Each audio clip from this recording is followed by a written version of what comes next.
Une grande partie de ce que l'humanité a historiquement appelé pouvoir était, en réalité, une compensation pour le désalignement.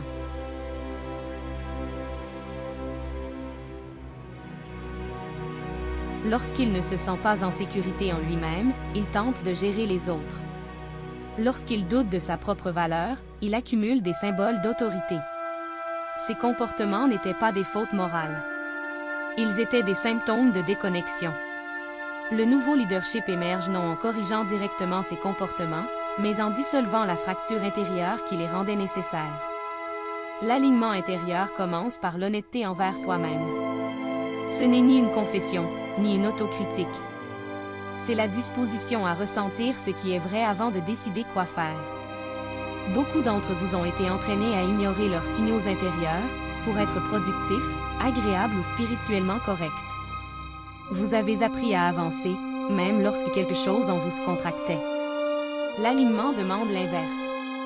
Il vous demande de vous arrêter lorsque quelque chose semble intérieurement incohérent, même si le monde extérieur récompense le mouvement. C'est ici que le véritable pouvoir commence à se former, au moment où vous choisissez la congruence intérieure, plutôt que l'approbation externe. À partir de ce choix, un type différent d'autorité se développe. Les personnes peuvent ne pas le comprendre immédiatement, mais elles le ressentent. Elles sentent que vous n'êtes pas facilement influençable, non parce que vous êtes rigide, mais parce que vous êtes enraciné. Les êtres enracinés n'ont pas besoin de défendre leur position. Ils l'habitent. Un autre aspect du pouvoir aligné est la liberté vis-à-vis de l'identité réactive. Lorsque vous êtes désaligné, le sens de l'identité est fragile et facilement provoqué. La critique semble dangereuse. La divergence semble une attaque. L'éloge semble enivrant. L'alignement stabilise l'identité, afin qu'elle ne dépende plus d'un renforcement constant. Vous commencez à vous expérimenter comme quelque chose de plus profond que des rôles, des opinions ou des états émotionnels. À partir de là, les réponses deviennent réfléchies plutôt qu'impulsives. C'est pourquoi le pouvoir aligné semble souvent plus lent pour ceux qui sont dépendants de la vitesse. Il fait une pause. Attends. Écoute. Mais lorsqu'il se meut avec clarté.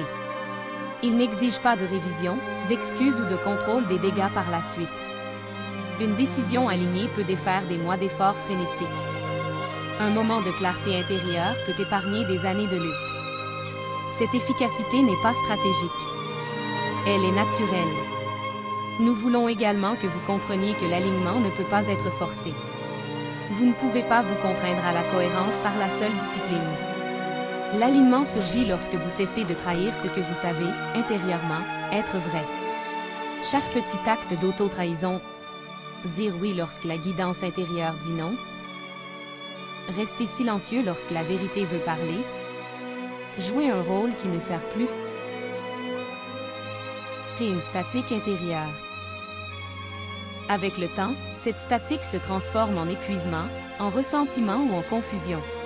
L'alignement nettoie cette statique en rétablissant l'intégrité entre le savoir intérieur et la vie extérieure.